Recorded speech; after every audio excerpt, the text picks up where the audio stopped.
The silk of the wedding dress, a scandalous white banner of my impending doom, was heavy and cold, plastered to my legs by the deluge. It was saturated with the dark, clinging mud of the O'Sullivan estate grounds. Every muscle in my body burned, not from the physical strain of running, but from the raw, desperate fear that was a knot tightening in my chest cavity. I wasn't running from a broken heart. I was running from a lifetime of being owned.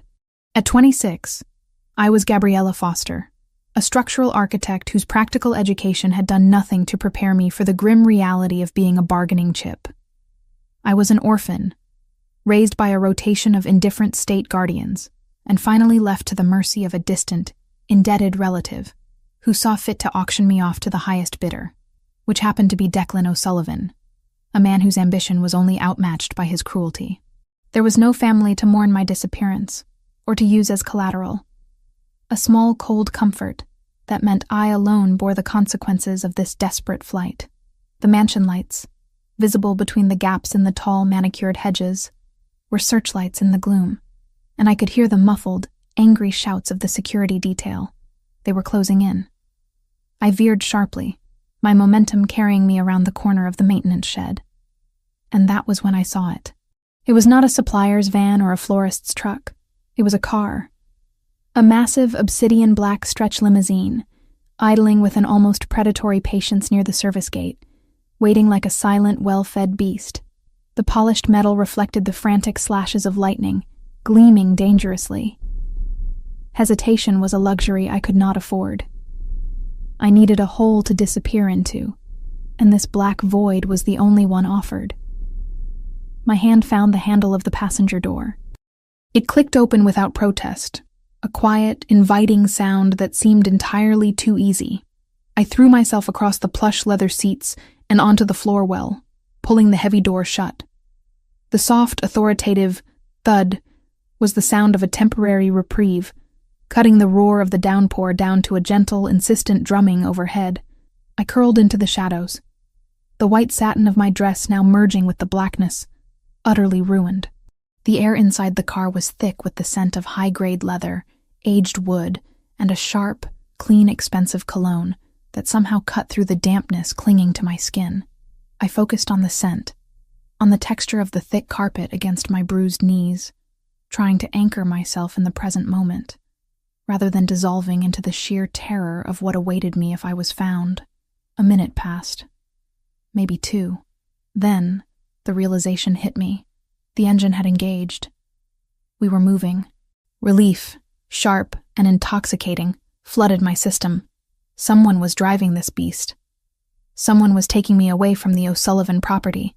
I began to mentally plot my next move, planning to wait for the first stoplight or traffic jam, open the door and run again. But then, the distinct measured sound of metal on glass echoed through the silent space. I froze, breath suspended in my throat. The tinted glass partition, the one separating the passenger compartment from the driver, slowly, smoothly lowered. My heart didn't just pound. It stopped, a dead weight in my chest. I had been so focused on the empty front seat and the anonymity of the car, I hadn't considered the possibility of a passenger already being there. The sudden influx of light from the street lamps we were passing, combined with the faint glow from the car's interior controls, illuminated the figure seated on the forward-facing seat. He was massive, not bulky, but powerfully built. His tailored suit, dark charcoal, the fabric so smooth it barely creased, spoke volumes of wealth and lethal precision. He held a crystal glass in one hand, swirling the amber contents slowly, deliberately. The sight was unnervingly calm, a tableau of absolute control amidst my chaos. My eyes scanned his face, the strong jawline, the sculpted cheekbones. He was devastatingly attractive, the kind of beauty that felt dangerous, like staring directly at a lightning strike. His skin was pale and smooth, exactly as the constraints specified, and there were no scars to soften the sharp angles of his profile. His hair was meticulously styled, dark as a raven's wing. When he finally lifted his head, his eyes met mine. They were dark brown, deep-set, and utterly devoid of emotion, like pools of ancient silent water that had seen too much. He was Franco Rinaldi. I knew him from the whispered rumors among the architectural community. The man whose legitimate business fronts were as notorious as his shadowed criminal empire. The undisputed capo of the Rinaldi organization, and a sworn enemy of the O'Sullivan family. He didn't move. He didn't raise his voice. His gaze drifted down to the stained fabric of my wedding dress currently pooling on his expensive floor mat. "You stained my carpet," he stated, his voice a low, resonant baritone that carried the weight of authority. It wasn't a question or a threat. It was a simple, damning observation of an undeniable truth. Terror, cold and rational, replaced blind panic. I was no longer a runaway.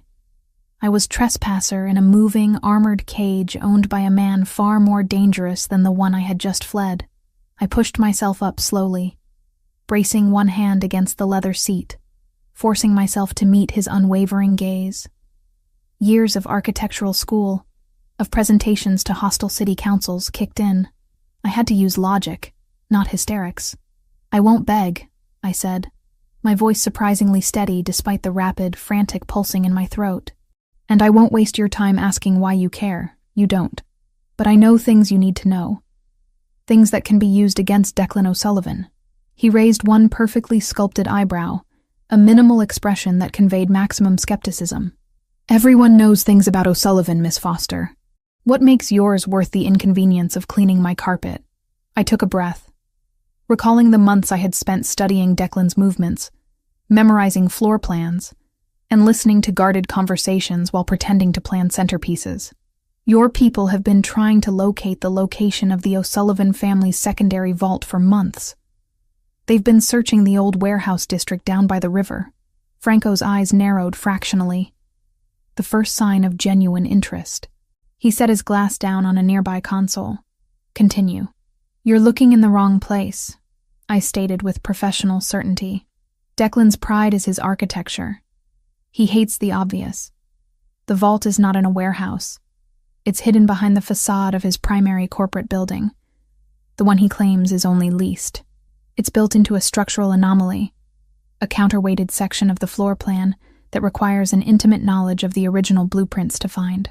It was designed to look like a redundant ventilation shaft in the structural schematics, a flaw I spotted weeks ago. I felt the blood drain from my face, knowing I had just sold my one and only asset. "I know exactly where it is," I finished. "If you turn me over to Declan, you lose the only person who can walk you through the structural failure point and retrieve whatever is inside. If you keep me, you gain access to millions, and you keep me alive." The car continued to move, the headlights slicing through the rain-streaked darkness of the highway. Franco leaned back against the deep leather, his hand resting on his thigh, the sheer power radiating from him almost suffocating. He studied me, my mud-splattered dress, my desperate eyes, my calculated offer. He wasn't looking at a woman. He was assessing a highly specific piece of leverage. "An architect," Franco murmured, his voice laced with the faintest hint of something that might have been amusement. "You have courage, Miss Foster. Or perhaps only desperation." He didn't answer immediately. The silence stretched out, thick and heavy, punctuated only by the low hum of the engine pulling us further and further away from the life I was supposed to have and towards the life that had just found me. The question was not if he would kill me, but when, and whether I could prove my usefulness before that time came. He finally looked at the partition button. "Driver," he commanded, his eyes still locked on mine, challenging me to brake. "Change course. We're going home. And call security.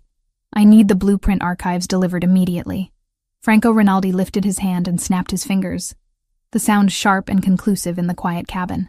"Let's see if your blueprints match mine, Miss Foster. You've earned yourself an hour of my time." I didn't relax. I only braced myself, knowing the moment the car stopped, the real test would begin.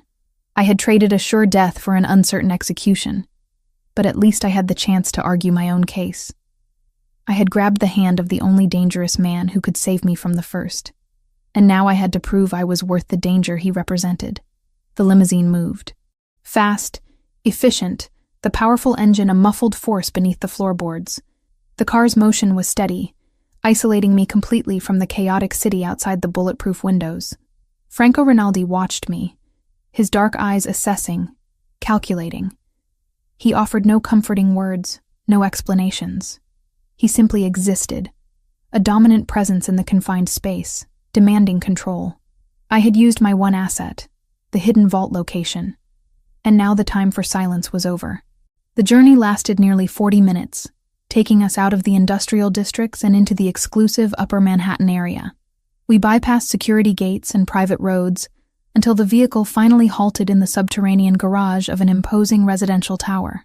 The granite walls here were thick, the air cool and heavily filtered. The silence that followed the engine's stop was absolute. Franco opened his door. The simple action felt like the release of a massive spring. He didn't offer a hand, nor did he look back. "Up," he ordered, his voice echoing slightly against the concrete.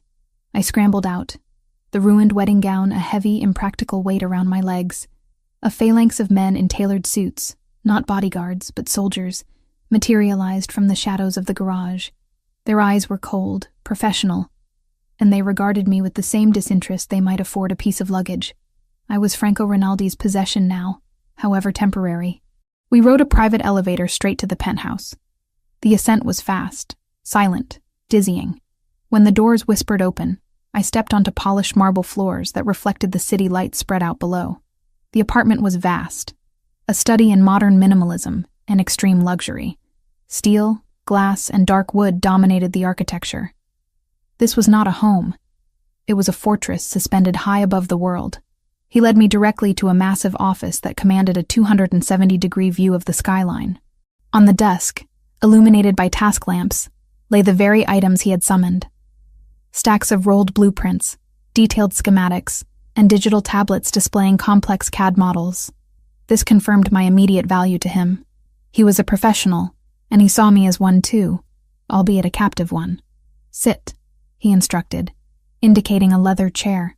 He took the chair behind the desk, positioning himself between me and the floor-to-ceiling windows. "You mentioned a structural flaw in O'Sullivan's corporate building," Franco began, dispensing with pleasantries. "My teams have found no public evidence of a redundant ventilation shaft or a counterweighted floor." "You're lying, Miss Foster." "I am not," I countered immediately, the adrenaline sharpening my focus. "The flaw is not in the public records. Declan's architect was working off proprietary software owned by a firm that dissolved last year. The redundancy is a hidden feature, a space designed to balance the load-bearing requirements of the western wall. That space, accessible only through a utility conduit labeled sewage overflow on the municipal plans, is large enough for a secure vault. I saw the secondary sketches, not the final permit submissions. I pushed a tablet displaying the building's digital model towards him. "Give me 10 minutes and access to the full schematics your team retrieved, and I will pinpoint the exact coordinates." I didn't memorize it for a wedding present. Franco simply nodded to one of his men. "Give her the access codes. Now." While the man entered the security parameters into the tablet, I felt a fresh wave of professional urgency. I grabbed a stylus, ignoring the sticky mud on my hands. My mind snapped into work mode, analyzing the complex lines and load calculations. The relief of engaging my brain, of being judged by my competence rather than my body, was immense. This was the only currency I possessed. "Here," I announced, less than 6 minutes later. I circled a small, seemingly insignificant void in the western elevation schematics. The original plans show a 7-degree offset in the shear wall here. The final build has only 6 degrees. The missing degree is compensated by an interior, reinforced compartment accessible via the utility tunnel on the sublevel. Franco leaned forward, his dark eyes scrutinizing the marked section. He spoke into a sleek, dark phone. "Marco, confirm the deviation on the O'Sullivan corporate shell. Pay special attention to the sublevel utility tunnel entry point." He hung up, the silence returning. He did not compliment me. He did not praise my intelligence. He simply accepted the data as proof of concept. "Your information is highly specialized, Miss Foster. It is also dangerous," Franco said, leaning back. "Let's discuss our arrangement. Your initial proposal was leverage. Now that you have proved your competence, I am offering an employment contract." I looked out at the city, its millions of lights a glittering, deceptive carpet far below. What are the terms? I protect you absolutely from Declan O'Sullivan and his entire circle. You will reside here. You will be assigned full-time security detail. You will be provided with any resource you require. In exchange, you will be my personal structural engineer and architect for the Versiani Palace project. The Versiani Palace. I knew the project. A massive new casino and hotel complex on the Jersey coast, touted as a legitimate business venture. A venture I knew was the cornerstone of the Rinaldi family's efforts to legitimize their immense wealth. A venture that, if exposed, could bring down half the East Coast's criminal infrastructure. The Versiani Palace is massive, I observed, keeping my voice level. It is also structurally audacious. The blueprints, even the ones publicly filed, contain flaws that make the entire upper structure vulnerable to seismic instability. If that project fails, it won't just be construction delays. It will be a catastrophe. Why do you need me? Franco gave a subtle movement of his head, a gesture that acknowledged the truth in my analysis. You are correct. The original architect was competent, but predictable. I need a mind that thinks outside the standard safety parameters. Someone who sees not just how a building stands, but how it might be made to fall. I need a fortress disguised as a resort. You understand structures. You understand failure points. You, Miss Foster, are exactly what I have been looking for. The protection I offer is genuine, but the work is essential. He paused, letting the magnitude of the proposition settle. You will be paid a salary commensurate with a top-tier architect in the United States, deposited weekly. You will have a safe, a secure life, and the protection of the Rinaldi name. In return, you work for me, and only for me. You do not leave this property without permission. This is my offer. Take it or leave it. My mind raced. To leave was to walk back into the arms of Declan O'Sullivan, which meant a certain, slow, humiliating death. To stay meant exchanging one form of servitude for another, but this servitude came with protection, resources, and the chance to practice my actual profession. It was a golden cage, yes, but one where I could use my brain.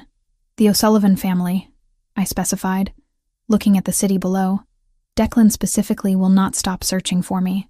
Their resources are substantial, even compared to yours. I am aware of Declan's limitations, Franco stated, his voice a low rumble.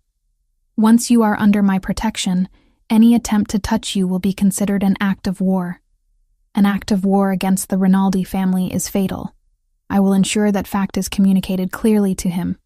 You will be safe, Gabriella. The use of my first name was the first sign of personal engagement, a subtle shift in the dynamics of the room. It was a claim, a confirmation of the contract. I met his dark eyes, finding no malice, only intense focus. I was making a deal with a devil, but this devil was offering the security I desperately needed and a career I deserved. I accept your terms, Mr. Rinaldi, I stated, the exhaustion finally catching up to my voice. But you must understand, I am an architect. I solve problems. I will not be merely decorative. My loyalty will be to the safety of your structures, and by extension, to your organization's longevity.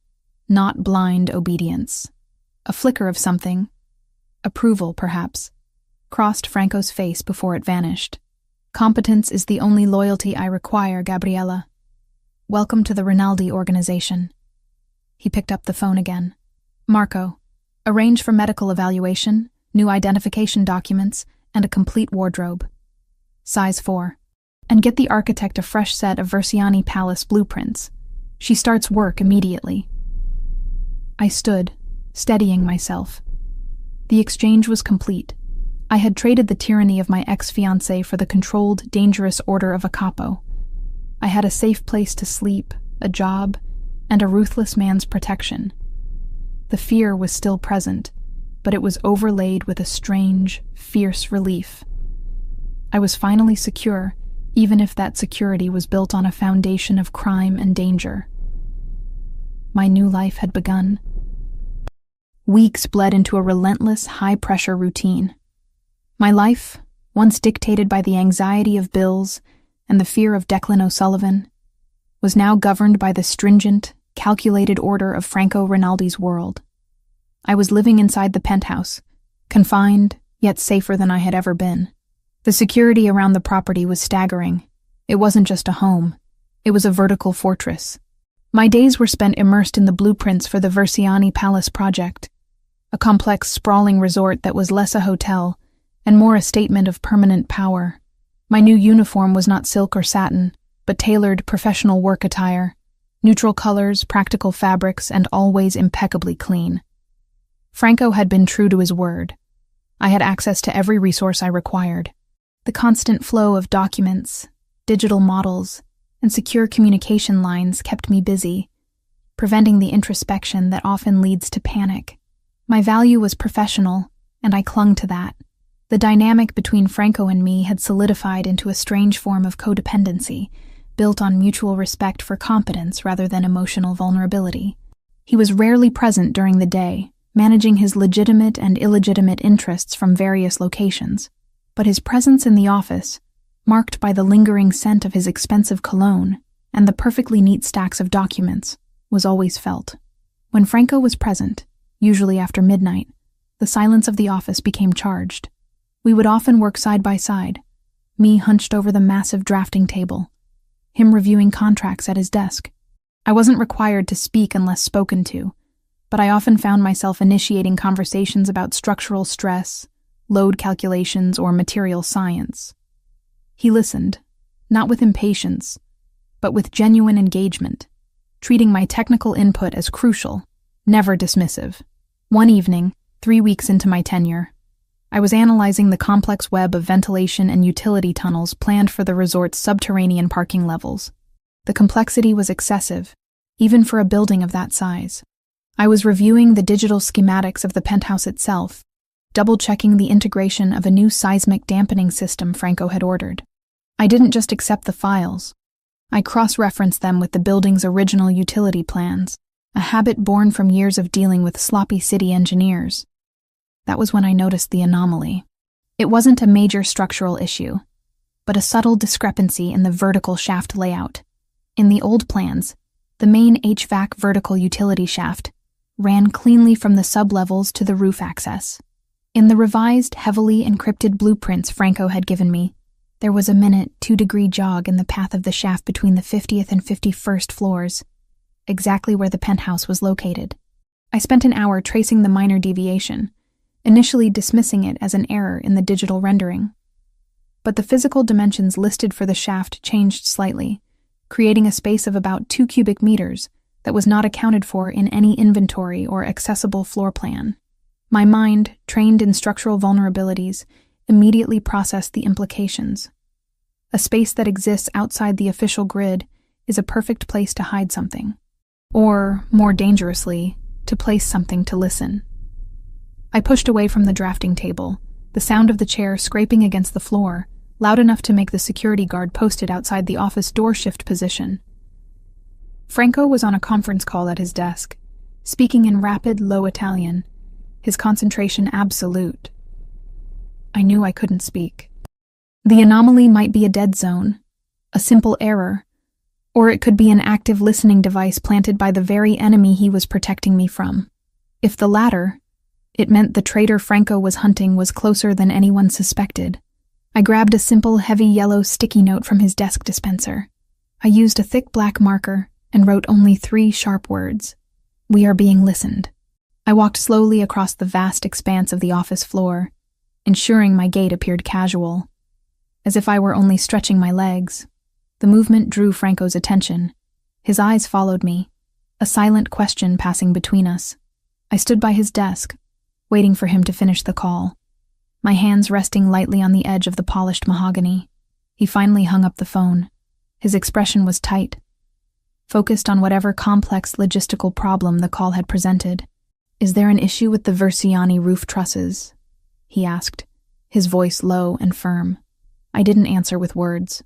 I waited until he looked up at me. Then I placed the yellow note directly in the center of his blotter, ensuring only he could read the bold, stark handwriting. Franco's composure was legendary. He read the note. His entire body remained still, yet the air pressure in the room seemed to drop. His dark eyes flickered, not in panic, but in fierce, cold comprehension. He didn't acknowledge the note with a verbal command. He simply slid it under a thick folder. He stood, uncoiling his large frame with fluid, predatory grace. He didn't move toward the door or reach for a weapon. He moved toward me. "That's a very striking color on you, Gabriella," he said, his voice instantly shifting its tone to one of casual, intimate courtship. It was a complete facade, a performance designed for any eavesdropper. "You should wear it more often. Come here." He reached out, not to touch my hand, but to pull me against his chest with the force and inevitability of a structural collapse. My back hit the firmness of his suit jacket. His arm locked around my waist, holding me pressed against the formidable, unyielding strength of his body. The scent of his cologne, sharp and specific, filled my senses. "Where?" Franco murmured, his lips brushing the delicate skin just behind my ear. The low vibration of his voice was a physical sensation, an intimate invasion of my space that was entirely calculated. I resisted the urge to flinch. I had to play the part. I forced my breathing to remain even, focusing on the details of his expensive jacket, the scent of fresh linen mixed with the metallic tang of danger. I used the absolute minimum movement required to speak, the 2-degree offset. I whispered, so quietly the words were barely audible even to him. "Utility shaft. Penthouse level. It's a box, not ventilation." Franco's grip tightened almost painfully on my waist, a silent acknowledgement of the severity of the situation.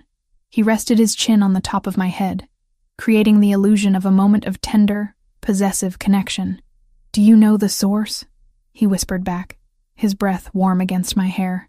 "Too small for external planting." "It's an internal access point," I replied, my voice a barely there exhale. "Someone brought it in and installed it from the inside." The truth was a sudden, freezing chill. The traitor was already inside his operation, and they had been listening to everything.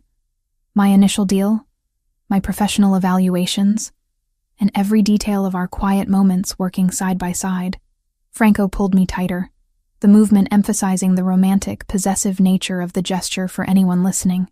But for me, it was a physical shield, a sign that he was taking my warning seriously. He held me there for a long minute, a minute that felt like a lifetime suspended between danger and false intimacy. Finally, he released me, stepping back slowly, his hand lingering on the curve of my shoulder before dropping away. The transition was seamless, the practiced art of a man who lived a life of constant performance. "You look tired, cara mia," he said, his voice louder now, returning to a tone of mild command. "Go get some rest. I want you fresh for the meeting tomorrow morning. Your analysis will be critical."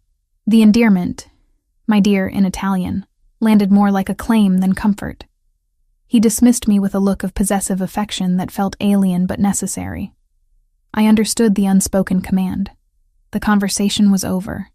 The game was on. I walked to my designated suite, the knowledge of the surveillance a heavy, chilling cloak around my shoulders.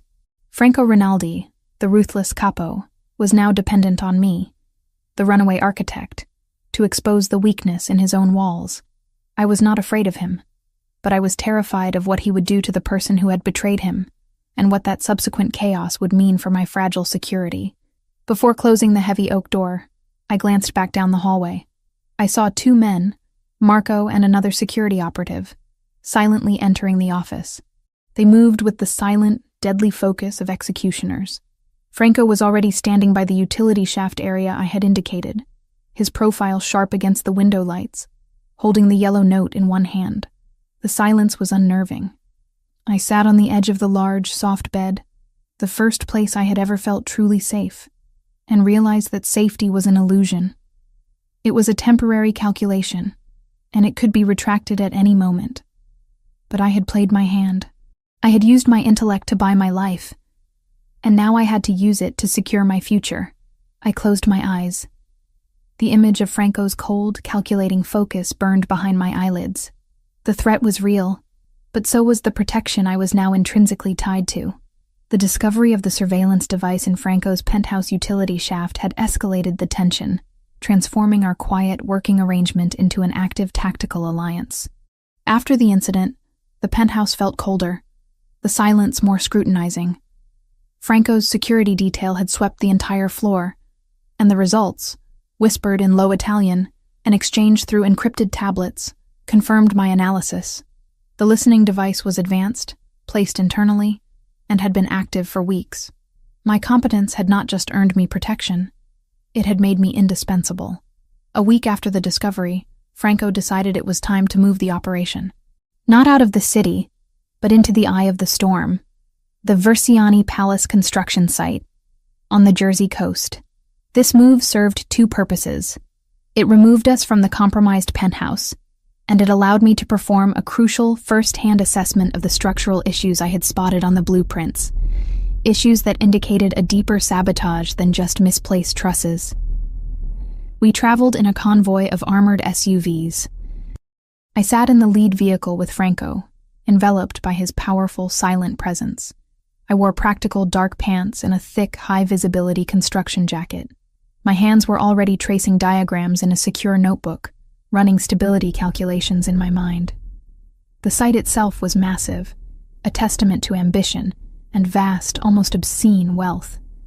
Cranes clawed at the sky, concrete trucks churned constantly, and hundreds of workers moved with coordinated chaos. It was a buzzing, dangerous environment.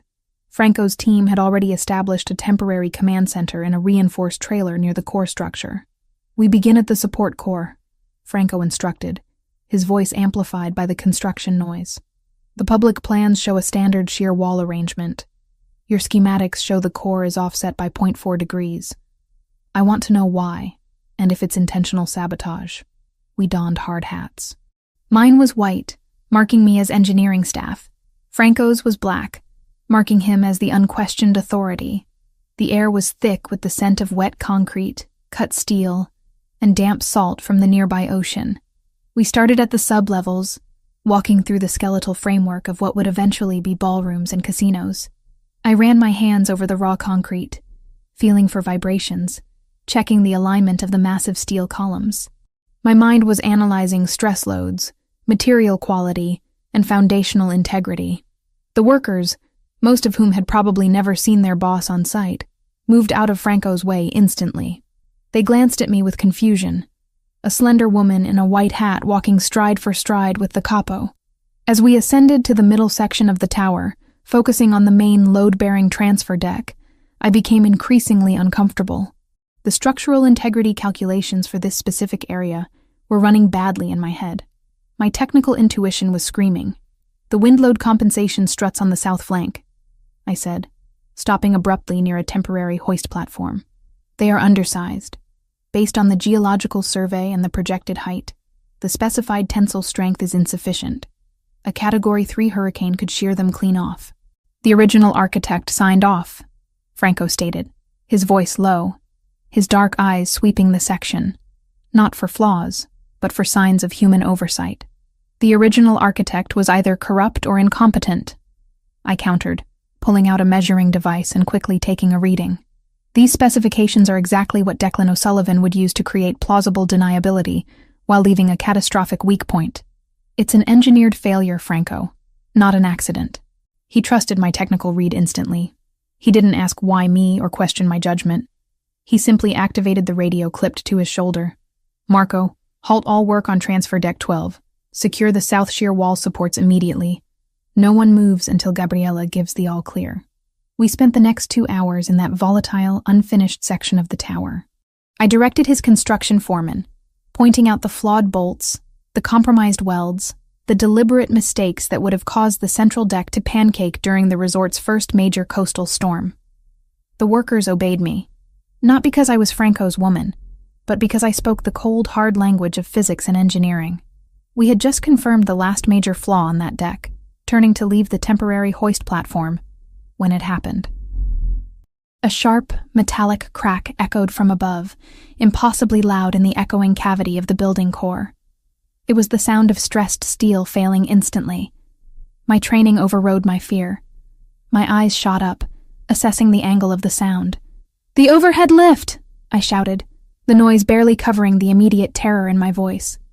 A massive, unsecured section of steel I-beam, intended for the facade, had snapped from its high-altitude tether. It was plummeting toward the very spot where we were standing on the hoist platform. There was no time for elaborate thought, no room for analysis.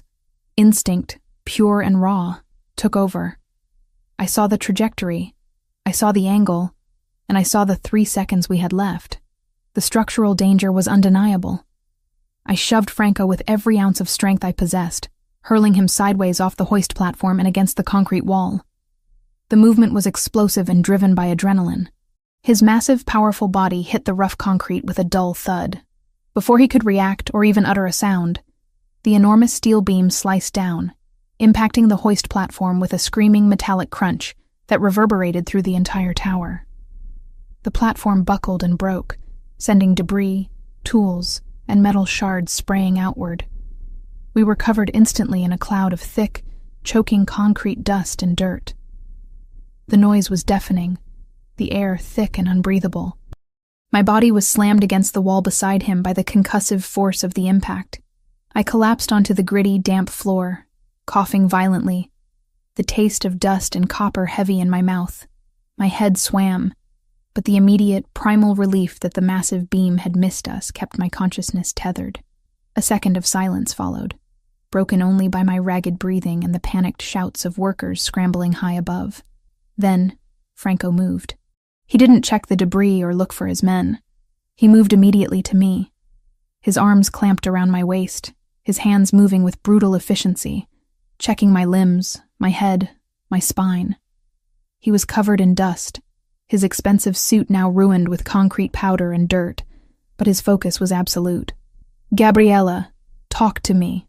Are you injured?" he commanded, his voice raw, close to my ear. His usual composure was shattered, replaced by an urgent, dangerous fury. I struggled to suck air into my lungs. "I'm fine. Just dust. That wasn't an accident, Franco. The tether was scored, intentional." He ignored my analysis. His fingers lifted my chin, forcing my eyes to meet his.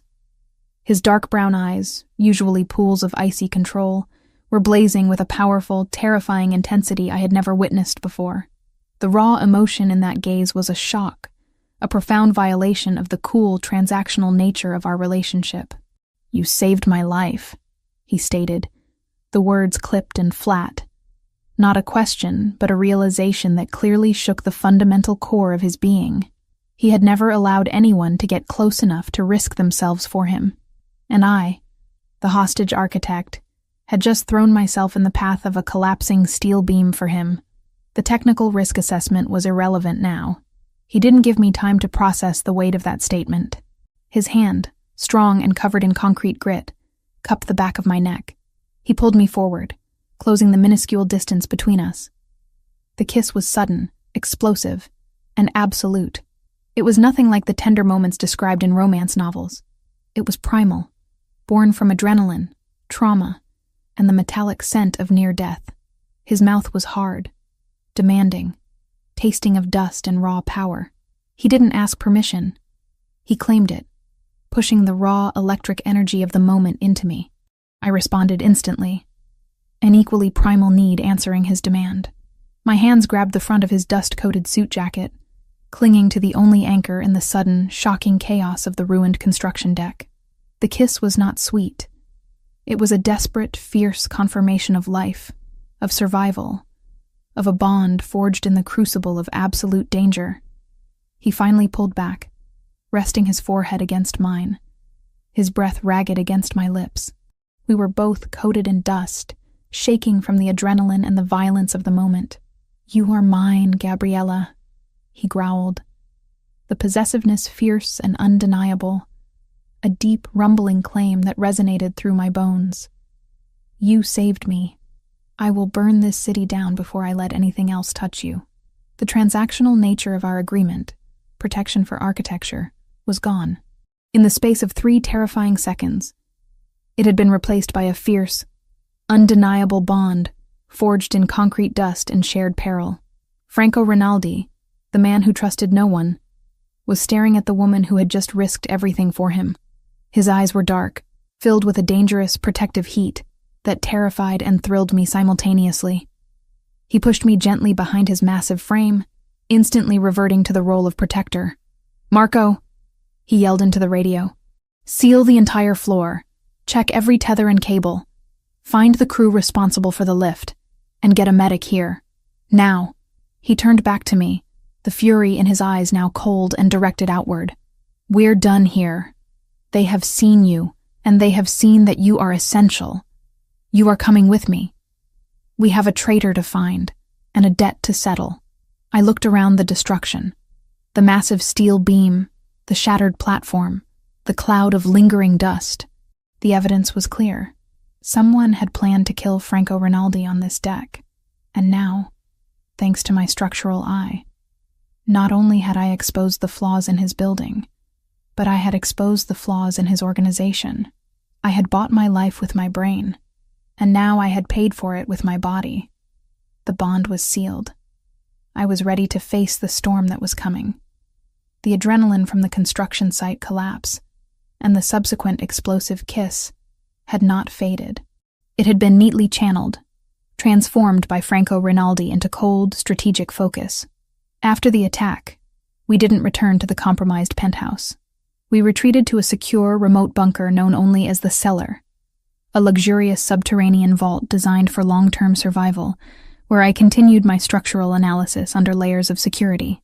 The Versiani Palace attack proved two things. Declan O'Sullivan was leveraging internal Rinaldi operatives, and his objective was Franco's death, not merely my retrieval. "They want to dismantle me physically and financially," Franco stated 2 days later, standing over a holographic display of the city's power grid. "And they intend to make a statement. We need to draw them out. We need to make them think they have pushed me into a fatal mistake." The new plan was simple, audacious, and terrifying. Use me as bait. At a major public event. Simple didn't mean careless. By the time Franco finished outlining the operation, Marco had teams assigned to every exit, overwatch on surrounding rooftops, and enough plainclothes security embedded in the crowd to ensure I was the most protected piece on the board even while I played bait. "Tonight is the Russo Bellini charity auction," Franco informed me, his eyes dark with calculation. "The entire spectrum of power will be there. Legitimate commerce, politicians, and every single rival organization, including the O'Sullivan delegation. You will be my partner. My chosen, willing, and very public Contessa." The word meant countess, but in his mouth it sounded less like a title and more like a role he was asking me to inhabit. The preparation was meticulous. His personal stylist, a sharp Italian man named Silvio, arrived with a curated selection of gowns. I explicitly avoided the navy blues, choosing instead a gown of deep emerald green. The color was electric, sharp, and felt dangerous, complementing the fierce intensity that had begun to define my existence under Franco's roof. The dress was a sheath of silk and lace, cut high on the thigh, emphasizing strength rather than fragility. It was a disguise of power. Franco surveyed me before we left the cellar. He was in an impeccable black tuxedo, his physique radiating controlled aggression. His dark eyes swept over the gown, the professional updo, the lack of ostentatious jewelry. "Good choice," he approved, his voice low. "It suits your eyes. You will hold my arm. You will not flinch. You will look at me with the absolute devotion of a woman who knows her future is secured by the man beside her. You are not a prisoner, Gabriella. You are my most valuable asset, publicly displayed. You are untouchable." He moved closer, lifting my chin with a large, warm hand. "We are walking into a den of wolves. They want to see fear. Show them steel. Let Declan see that the little architect he abandoned has chosen the biggest monster in the room." I nodded, the fear present but muffled by the professional need to execute the plan. "My loyalty is to the structure, Franco. I will execute the mission." "Exactly," he murmured, before pressing a quick, proprietary kiss to my temple. "Tonight, the mission is psychological warfare." The drive from the cellar to the venue, a palatial, historic hall in Midtown, was tense. The convoy of 3 black armored vehicles moved like a silent fist through the evening traffic. When we arrived, the entrance was a blinding cascade of flash photography. The air was buzzing with the electric energy of high society mingling with high danger. As we walked the red carpet, Franco's hand settled heavily and possessively on the small of my back, a constant, firm anchor. The simple gesture spoke volumes. It claimed me. I forced my expression into one of serene, cool confidence, ignoring the whispers and the cameras flashing like rapid-fire artillery. I leaned into his strength, playing the role of the devoted, secure partner. The ballroom was a glittering, chaotic masterpiece of crystal and money. Power brokers, rival capos, senators, and movie producers filled the space. Franco introduced me sparingly, always with the same non-negotiable tone. "This is Gabriella Foster, my partner. Not mistress, not employee, but partner. My job was to observe. I scanned the room for two things: any Rinaldi associates who seemed overly anxious or distant, the internal traitor, and, most importantly, the delegation from the O'Sullivan family. We hadn't been circulating for more than 20 minutes, just long enough to cement my presence, when the atmosphere shifted. The crowd seemed to part slightly near the main entrance, creating a momentary, dramatic gap in the flow. Declan O'Sullivan stood there. He hadn't changed. Same tailored suit, same smirk that always promised cruelty, same self-satisfied arrogance. But tonight, his eyes, usually cold, were burning with a frustrated rage that was barely contained. The sight of me, alive, in a dress that screamed money and influence, attached to the arm of his rival, was clearly an intolerable personal insult. He started walking toward us, his pace measured, a false calm masking the explosive fury underneath. Franco's grip on my back tightened to a warning squeeze, urging me to remain anchored. "Franco," Declan greeted, his voice dripping with faux congeniality, stopping just a yard away. He completely ignored Franco's presence for a moment, focusing his gaze solely on me, attempting to penetrate the facade. "Look at you, Gabriella. You clean up well. I suppose Rinaldi is paying your debt now, is he? It's touching that he would buy a runaway bride and parade her like a new trophy." His words were meant to humiliate me, to strip away my composure and expose the terrified girl hiding in the limo. The old Gabriella would have flinched, stammered, or cried, but the girl who had saved Franco from a steel beam on a dusty construction site was gone. I met his gaze, my eyes level and cold. My mind filtered his attack, realizing it was an attempt to destabilize Franco by casting doubt on my loyalty. I spoke before Franco could intervene. My voice was low, steady, carrying the weight of the emerald green dress and the absolute protection I now commanded. "Declan," I said, using his first name with dismissive familiarity. "It's quite simple, really. I was offered a merger with a partner who values structural integrity and professional competence. You offered me a contract built on instability and debt. I chose the better deal." I paused, letting my gaze drift pointedly toward Franco, then back to Declan. "I am not a trophy. I am a partner. And frankly, Declan, your taste in architecture was always as weak as your ambition." The insult, delivered with the cold precision of a professional critique, was far more damaging than any emotional outburst. It implied I had chosen Franco, not out of desperation, but out of rational assessment of their respective empires. A muscle ticked in Declan's jaw. His composure cracked, the rage finally bubbling to the surface. "You are running from something you cannot escape, little girl. You will be back. One way or another, you will kneel." That was the line. The direct threat. Franco moved. He didn't raise his voice or his hand. He simply stepped closer, pressing his formidable body against mine, his size eclipsing Declan completely. He rested his chin on the top of my head, an intimate gesture that simultaneously blocked Declan's view and claimed possession. "She already kneels for me, Declan," Franco murmured, his voice a low, lethal whisper that was meant only for O'Sullivan's ears. "And she did it willingly, on the night she exposed your incompetence. The moment she set foot in my car, she became an extension of my life, my wealth, and my protection. If you ever address her directly again, if your people so much as look at her sideways, I will consider it a declaration of war, a direct attack on the Rinaldi Foundation. And you know, better than anyone, what I do to the foundations of my rivals." The threat was delivered with such chilling certainty that Declan's fury curdled into something far more dangerous. Fear. He saw the genuine, protective heat in Franco's eyes. He saw the unwavering confidence in mine. He had lost.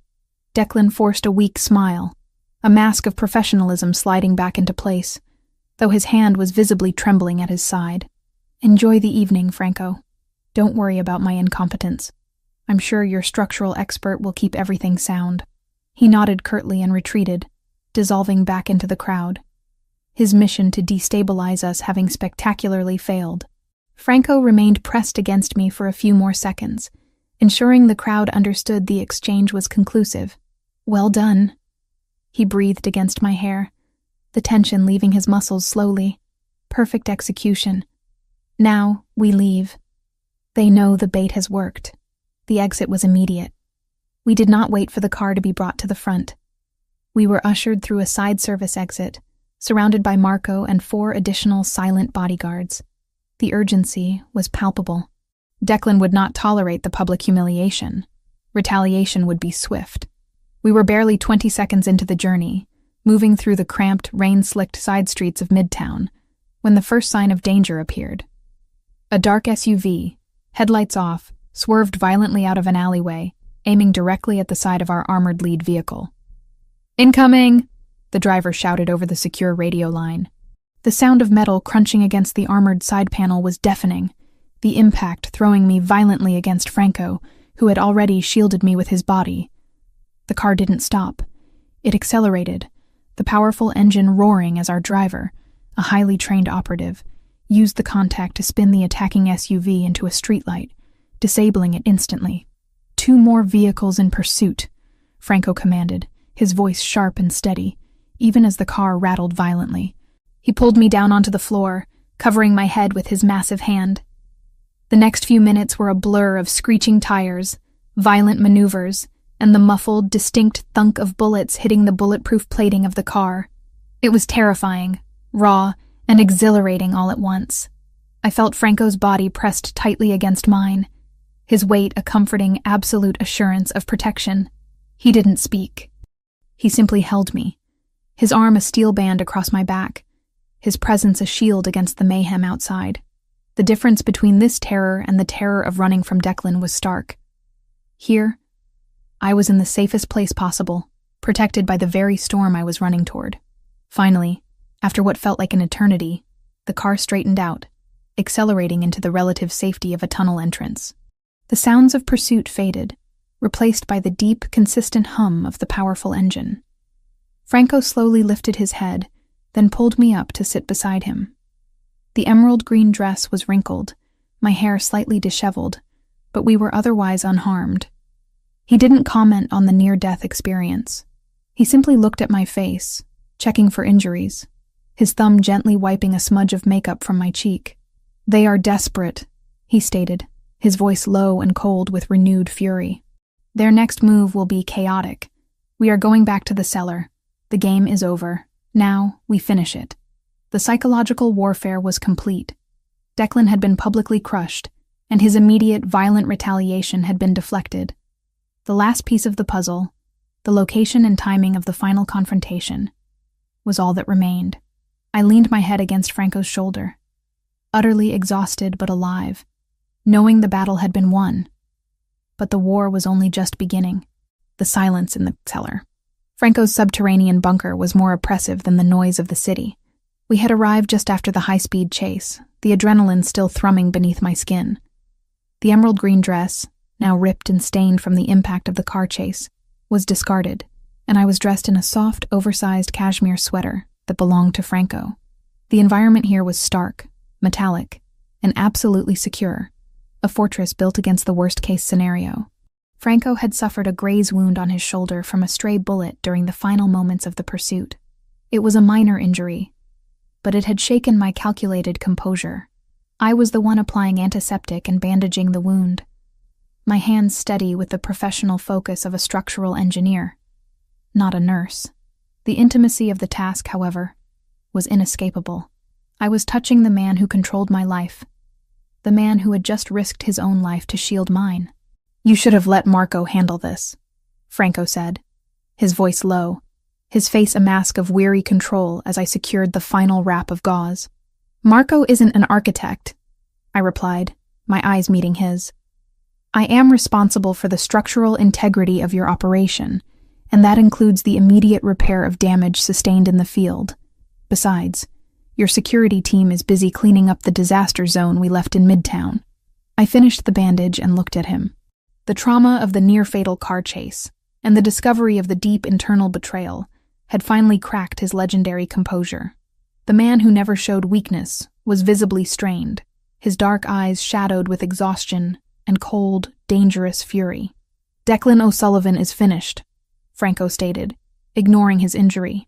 He was staring at the wall, but his mind was running tactical scenarios. He tried to kill me publicly, using multiple vehicles. He has burned his bridges with every faction, but he still has something to gain. He has one last play. I knew the logic. Declan wouldn't retreat. He would go for a catastrophic final act. The target would be the Versiani Palace, the visible keystone of Franco's legitimate empire. He wants a final meeting, I deduced, moving to the secure communication station where his encrypted terminals were running analysis. A place where the power imbalance is reversed. A place where his chance of escape is 0, but his chance of doing maximum damage is highest. He's looking for leverage. Franco nodded slowly, confirming my analysis. He called an hour ago. He wants to meet tomorrow night. A neutral site. The old Fanim Portside warehouse district, near the abandoned Pier 7. My mind immediately flagged the location. The Portside warehouse district. I had studied that area extensively 3 years ago during a consulting gig for the city's redevelopment committee. My job then had been to assess the safety and environmental stability of the derelict zone. Franco stood, his movement stiff from the impact of the crash. I will go with Marco and 4 men. He will bring just enough security to look legitimate. I am going to end this war.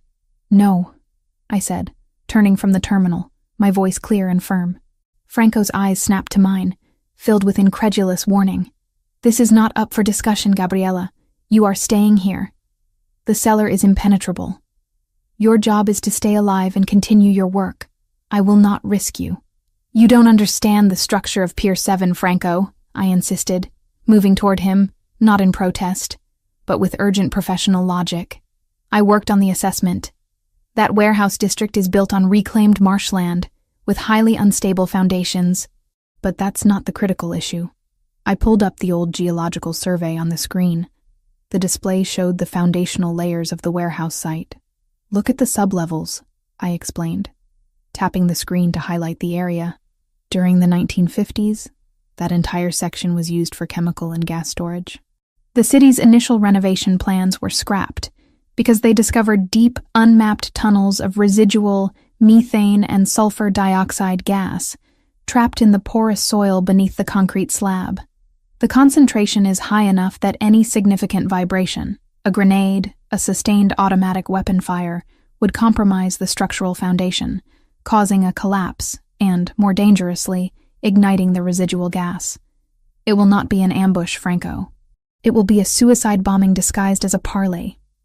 Declan knows the location's history, I guarantee it. Franco stared at the screen, the data laid out in the precise, objective language of science and engineering. His rage cooled, replaced by the grim calculation of a man whose enemy has just introduced a variable he hadn't foreseen. He looked at me, realizing I had just saved his life a 3rd time. Not with muscle, but with superior knowledge. He wants to take the entire Rinaldi command structure with him, Franco murmured, his voice dangerously soft. He doesn't care if he survives. He cares about the final spectacle. You cannot go, Franco. Not with a crew, I insisted. Even the friction of a car braking too hard in the parking lot could set off a chain reaction if the slab is thin enough. If you go, you die. And I lose my protection, and the contract is void. Franco ran a hand over his face, a gesture of exhaustion. I must go. The omission of the meeting is a greater sign of weakness than risking a trap. He will sense the fear. He knows I have to show face. He looked at me, his eyes dark. The intense connection we shared now focused on a single shared objective: survival. I will go, but I will go alone, minimizing the risk of a full-scale firefight. Marco will be parked 2 blocks away. You, he commanded, his voice turning absolute. will stay here. The security protocols are double-layered. If anything happens to me, you will be extracted immediately to the European contacts. You are the structural memory of the Versiani Palace. You must survive."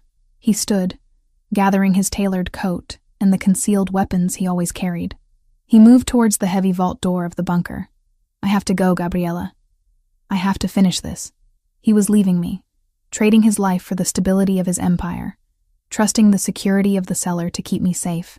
I knew arguing was pointless. His decision was rooted in the honor and pride of his capo role. I watched him go, the massive steel door sliding shut with a heavy final sound. The moment the lock engaged, I moved to the command terminal.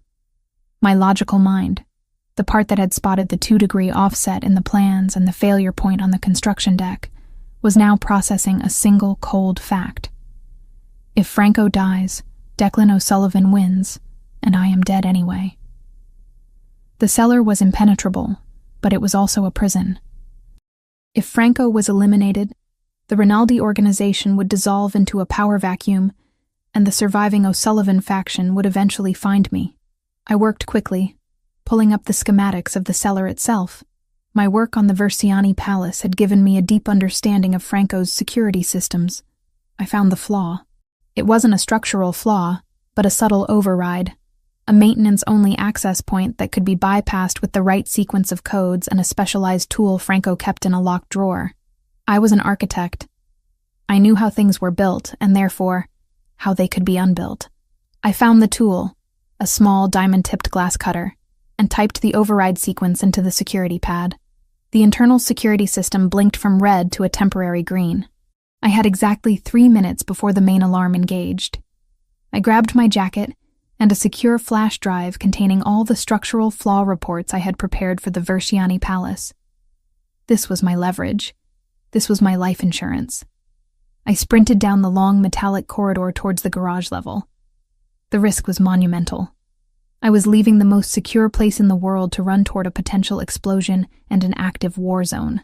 But I was not going to watch the man who had given me safety walk into a gas trap he couldn't see. I located a small, unassuming sedan. Not an armored vehicle, but a fast, simple car. I used a code from the maintenance logs to start the ignition. I wouldn't be able to catch Franco's armored convoy, but I didn't need to. I only needed to get to Pier 7 before the meeting began. I had to get there to warn him, not with words, but with a calculated structural act of pure desperation. As I sped out of the subterranean garage, my mind was racing. My survival was now completely dependent on my ability to outsmart a war game using nothing but my professional knowledge. I was running into the fire, but this time, it was a fire I understood. The small sedan I drove out of the cellar was fast, but it wasn't armored. It felt vulnerable, small, and terrifyingly exposed on the highways that led toward the old Portside warehouse district. My hands gripped the wheel, not with fear, but with a desperate, professional urgency. I was not a woman in love rushing to save her man. I was an architect rushing to prevent a catastrophic structural and chemical failure that would take out half of Franco's operation and compromise the entire waterfront. The drive was a blur of calculated risks. I pushed the small car to its limit, weaving through the late-night traffic. My mind focused entirely on the geological map of Pier 7. The gas tunnels were shallow, the water table high, and the concrete slab of the abandoned warehouse, the supposed neutral ground for the meeting, was, according to my old survey data, dangerously thin. Any significant impact would crack it, allowing the accumulated methane to rush to the surface, where a single gunshot or a running engine could initiate an explosion. I knew Franco would be there first. His paranoia and punctuality ensured that. He would walk into the building, alone, trusting only in his own combat skills, completely unaware that the ground beneath his feet was a ticking chemical bomb. I finally reached the edge of the Portside district. The area was exactly as I remembered. Dark, decaying, filled with empty shipping containers, and the smell of brackish water and rust. I abandoned the sedan 3 blocks away, tucking it behind a stack of crates, and proceeded on foot. The darkness was absolute, broken only by the intermittent yellow security lamps on the pier, which cast long, deceptive shadows. The warehouse at Pier 7 was a massive, desolate structure. Its windows were broken, its corrugated iron roof rusted. I could see Franco's black armored SUV parked 2 blocks away, exactly where he had ordered Marco to wait. I knew Franco had already entered the building, alone. I moved along the shadow of a large cargo container, running toward the rear of the warehouse. I needed a vantage point, a way to signal him without drawing the attention of Declan O'Sullivan's men, who were undoubtedly positioned nearby. As I rounded the corner, I spotted them. 4 men in dark tactical gear, positioned behind a crumbling concrete wall 50 yards from the main entrance. And then, I saw the 5th man, Declan O'Sullivan himself, standing near the main entrance, smoking a cigarette, waiting for his grand finale. He looked calm, savoring the moment of absolute control he thought he held. There was no time to use words. I couldn't shout, or I would be shot instantly, alerting Declan and potentially initiating the shootout that would detonate the gas. I had to create a distraction, a calculated, violent disruption that forced Franco out without giving Declan a chance to react. My eyes scanned the immediate area, searching for structural weakness or an available tool. 100 feet away, near the water's edge, I spotted a heavy forklift, old, covered in rust, but operational, its keys dangling in the ignition, left by some negligent night watchman. The plan formed instantly, a cold, desperate structural equation. I ran for the forklift. I climbed onto the seat, my heart hammering a frantic rhythm against my ribs, but my hands were steady. I turned the key. The diesel engine coughed once, then roared to life, a sound that was deafening in the silence of the docks, immediately drawing the attention of Declan's men. I rammed the forklift into drive, accelerating toward the warehouse wall. I didn't head for the main entrance, which was too thick. I headed for a large, weathered section of the rear corrugated iron wall, an area I knew from the old city plans was structurally weakest, near a large, empty fuel tank. Declan's men were shouting now, pulling their weapons, unsure where the attack was coming from. I aimed the heavy steel tines of the forklift straight at the weak point of the wall. My structural analysis told me I needed a precise impact. Enough force to breach the wall and create maximum noise and dust, but not so much as to shake the entire foundation and prematurely ignite the gas below. I hit the wall. The impact was violent, jarring my entire body. The metal screamed, bending and tearing with a force that was deafening. The headlights of the forklift pierced the interior darkness, flooding the empty, cavernous space where Franco and Declan were meant to be meeting. I threw the machine into reverse, pulling the tines free, leaving a massive, jagged hole in the side of the building. I then jumped off the running forklift, leaving the engine running, its headlights shining through the hole like an artificial sun. The noise and sudden breach achieved 2 things. It threw Declan's men into disarray, forcing them to fire blindly at the new intrusion, and it delivered an unmistakable message to Franco. I didn't enter the building. I ducked low, scrambling behind a stack of waterlogged barrels, pulling the diamond-tipped glass cutter from my pocket and clutching it like a weapon. Shouts and gunfire erupted inside the warehouse. The structure of the trap was broken. A minute later, a figure burst through the jagged hole I had created. It was Franco. His suit was ripped at the shoulder, his face grim, but he was alive.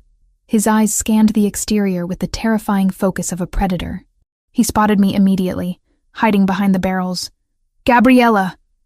What in God's name are you doing?" he bellowed, his voice filled with a mixture of shock and sheer, unadulterated fury. "Gas!"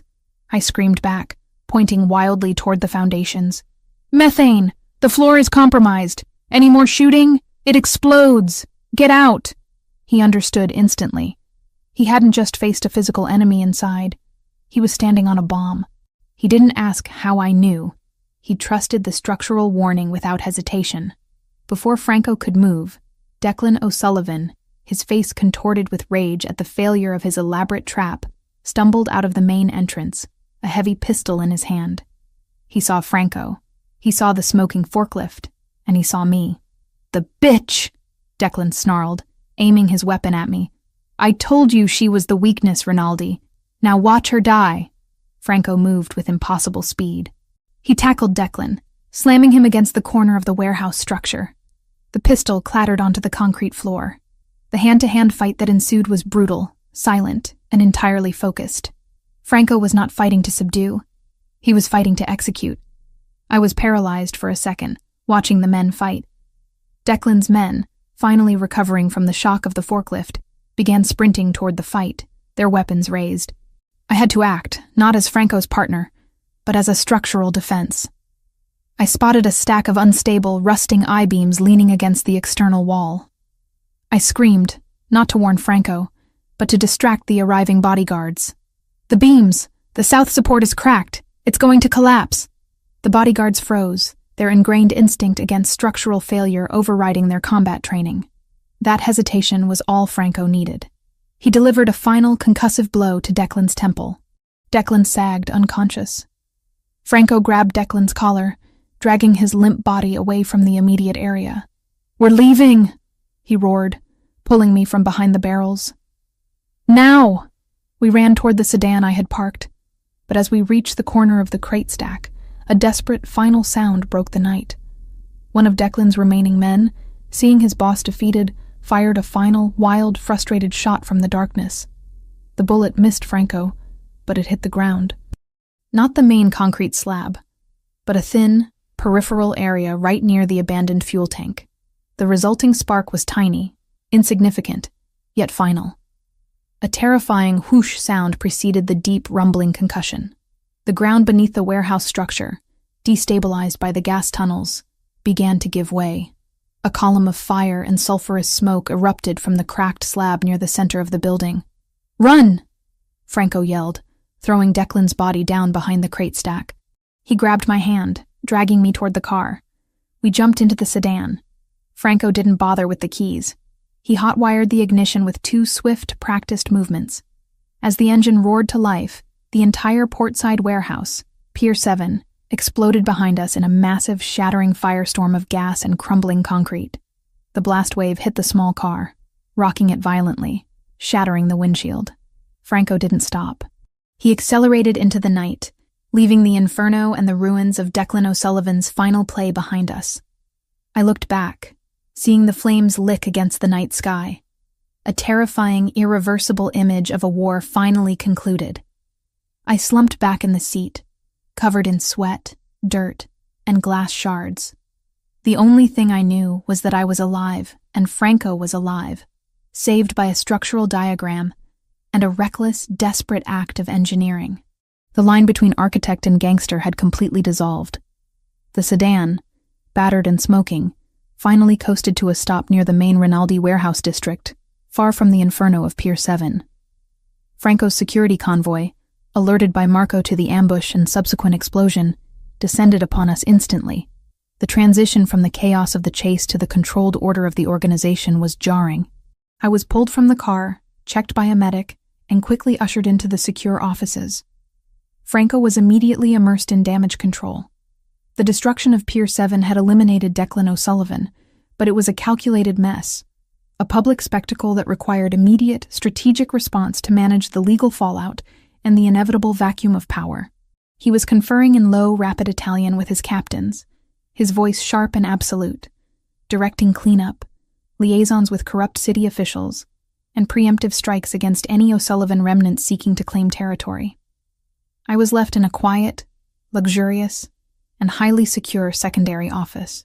My heart was still pounding, but the immediate adrenaline had subsided, replaced by a deep, weary exhaustion. My work was technically done. The structural integrity of Franco's life had been saved, and the source of his operational weakness eliminated. When Franco finally entered the room, the sun was beginning to rise, casting long, pale shadows across the expensive carpet. He was no longer covered in dust and sweat. He had changed into a fresh, crisp black suit, looking every bit the capo who had just survived a war. But his eyes, usually cold and calculating, held a depth of intensity that was new, focused entirely on me. He dismissed the security guards with a silent wave. They found Declan's body in the rubble. He was crushed instantly when the foundation buckled. "It's over." I nodded, absorbing the finality of the statement. The man who had forced me into servitude, who had chased me across the city, was now just a pile of rubble and ash. The debt was paid. My protection was absolute. "I should have left you in the cellar," Franco said, his voice flat, walking toward me. "You disobeyed a direct, non-negotiable order. You risked everything." I met his gaze, refusing to apologize for my pragmatic decision. "You were walking into a chemical trap, Franco.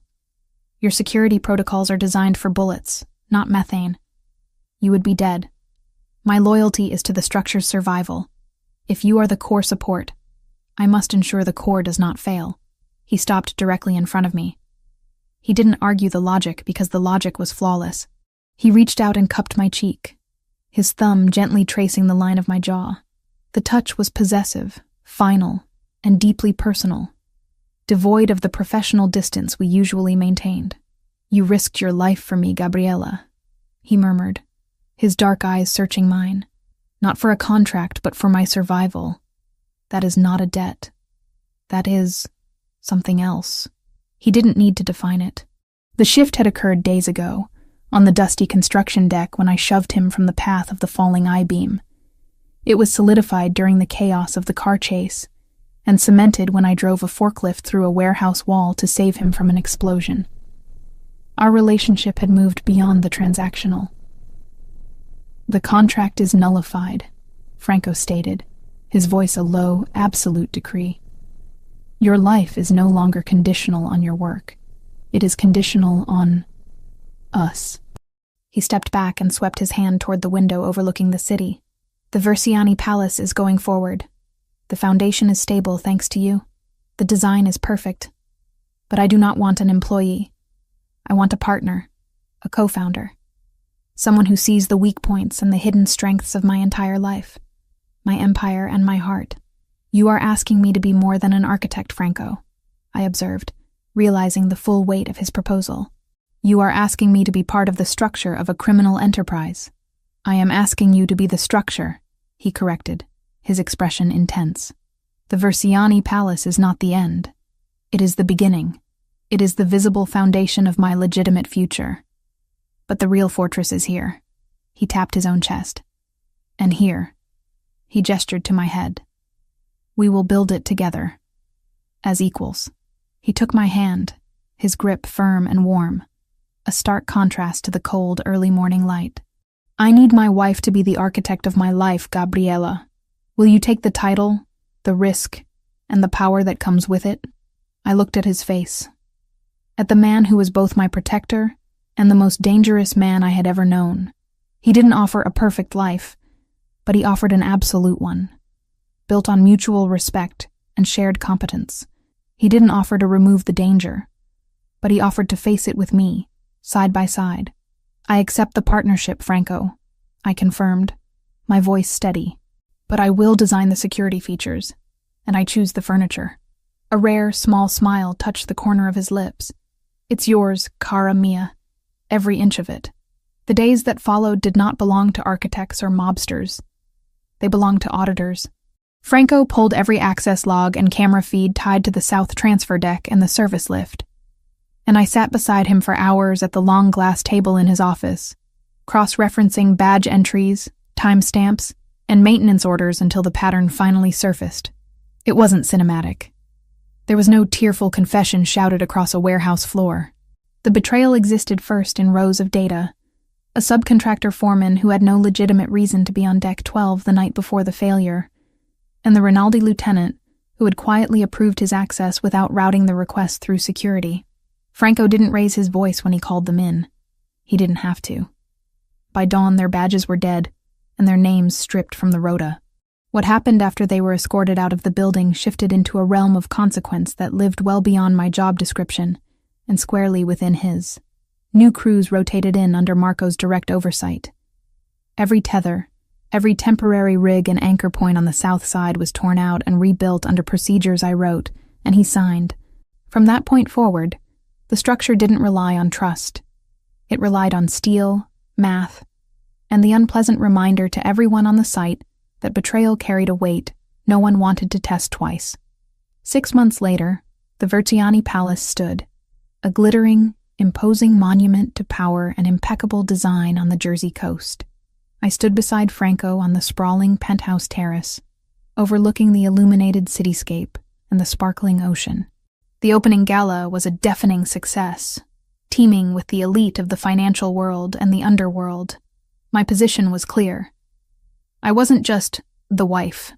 A bronze plaque near the main entrance proudly bore the inscription, Architectural Design and Structural Integrity, Gabriella Foster Rinaldi.